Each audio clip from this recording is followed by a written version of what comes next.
मुझे आपकी जरूरत नहीं है मियाँ जी, लोग तो मेरे नाम से चलते हैं। बाबा जी सियालकोट। कौन है ये लोग?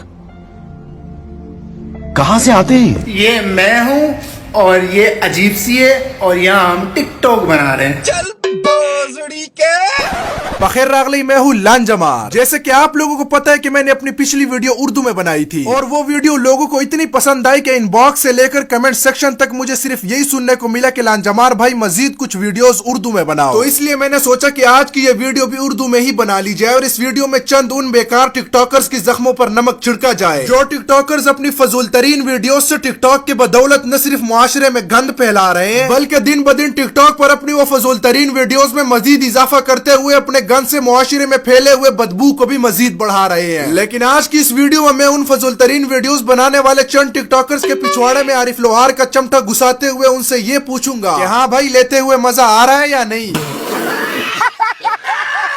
तो भाई बात कुछ ऐसी है कि पाकिस्तान में आजकल टिकटॉक का मिसाल मोहल्ले के उस खाली लावारिस प्लाट जैसा हो गया है जिस प्लाट में मोहल्ले के तमाम लोग अपने घरों का कचरा फेंकते हैं। लेकिन वो मोहल्ले के कचरे से भरा हुआ लावारिस प्लाट यानी खंडर भी टिकटॉक से 10 दर्जे इसलिए बेहतर है कि उस प्लाट से कम हफ्ता बाद तो म्यूनिसिपल कमेटी वाले कचरा उठाने आ जाते हैं, मगर टिकटॉक वो वाहिद कचरे का डब्बा है जिसमें सालों का गंद जमा हुआ है और इस गंद को कोई साफ भी नहीं कर रहा, बल्कि टिकटॉक का ये गंद इतना बदबूदार है कि इसको साफ करने की किसी में हिम्मत ही नहीं है। इसलिए तो कई बार पाकिस्तानी गवर्नमेंट ने पाकिस्तान में यह पूरा कचरे का डब्बा यानी टिकटॉक ही बैन करवा दिया, मगर कुछ वक्त बैन रखने के बाद फिर दोबारा से अनबैन भी इसलिए करना पड़ा कि इन बेचारे टिकटॉकर्स की दाल रोटी भी तो इसी टिकटॉक से चल रही है। अगर टिकटॉक हमने ऐसे ही बैन रखा तो ये बेचारे तो भूख की वजह से ऐसे रोड पर आ जाएंगे जैसे यूनिवर्सिटीज में क्लास का एक आधा बदकिस्मत सीआर टीचर के टट्टे उठाने के बावजूद भी फेल होकर रोड पर आ जाता है।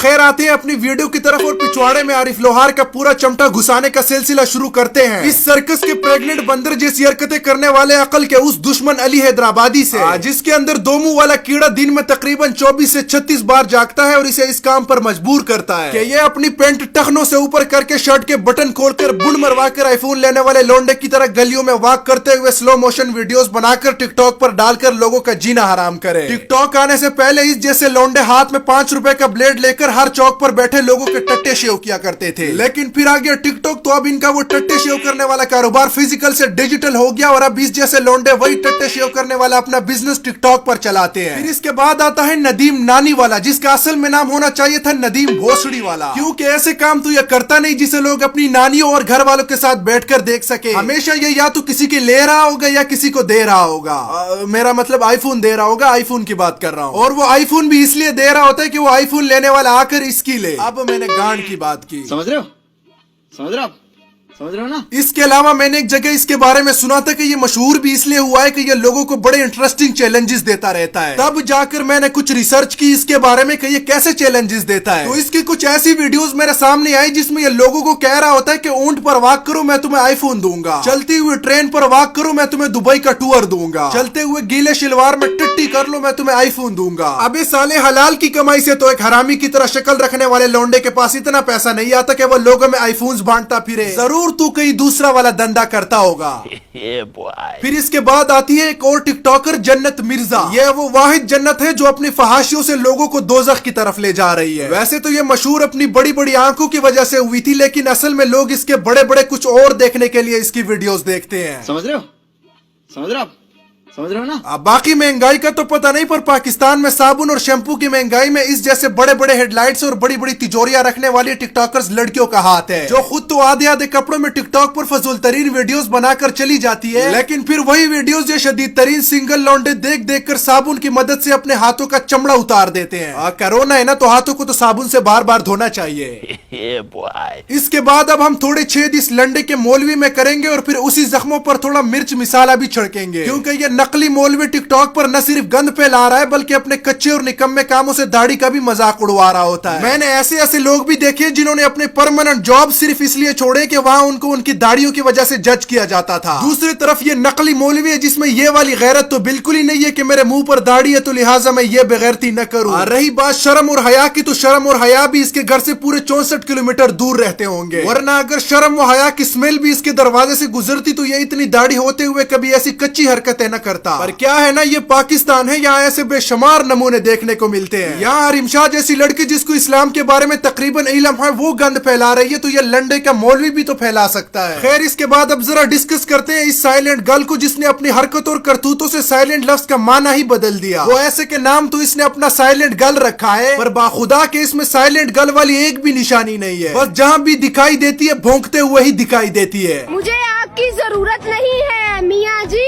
लोग तो मेरे नाम से जलते हैं बाबा जी सियालकोट। चल बोजड़ी के। और साथ में इस जुमले को बाथरूम, बेडरूम, टट्टी रूम, पेशाब रूम, इंडोर, आउटडोर, गाड़ी में, दिन में, रात में, हर जगह वीडियोस बनाते हुए बोल बोल कर इसने हमारी खोपड़ी के अंदर पड़े हुए दिमाग की दही बना ली के पावा जी सियालकोट और पावा जी सियालकोट। इसके इस बेसुर और गली में वाल्स के आइसक्रीम बेचने वाले की घंटी की तरह दिमाग से आर पार हो जाने वाले इस बेकार आवाज में मैं जब इसके मुंह से ये जुमला सुनता था बाबा जी सियालकोट, तो मेरा दिल करता था कि बंदा शिलवार से नाड़ा उतार कर उस नाड़े से इसको किसी गधा रेडी के पीछे बांध दे और फिर गधे को कहे कि चल पुत्र, अब तूने इस चुड़ैल को पूरे 72 किलोमीटर घसीटने से पहले रुकना नहीं है, ताकि इसके अंदर जो ये दो मुंह वाला कीड़ा है ये इससे निकलकर बाहर आ जाए और इसके इस बेकार हरकतों से हमारी जान छूट जाए।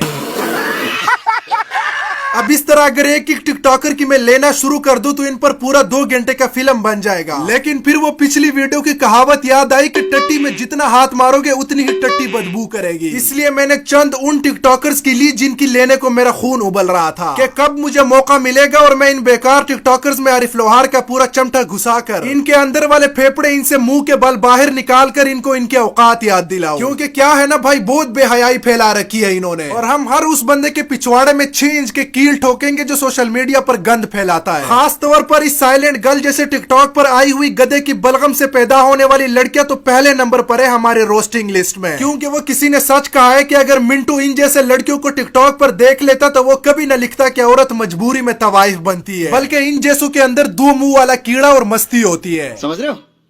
समझ रहे हो? समझ रहे हो ना? तो भाई आज के लिए इतना ही काफी है। अगर आपको हमारी वीडियो पसंद आई है तो ये वीडियो लाइक कर लो, शेयर कर लो और हमारा यूट्यूब चैनल लांजमार लाजिमी सब्सक्राइब कर लो। फ्यूचर में इसी तरह जरूरत पड़ने पर मजीद उर्दू के रोस्टिंग वीडियोस आ सकती है, नहीं तो आने वाली पश्तो रोस्टिंग वीडियो में मिलेंगे। तब तक के लिए खुदा पामान। हो सके तो हम सियालकोटियों से रिश्ता कायम रखना। हम वहाँ काम आते हैं जहाँ सब छोड़ जाते हैं। बाबा बाबा जी जी Sialkot.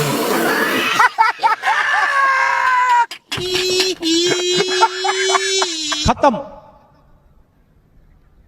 Bye bye, tata, goodbye, गया।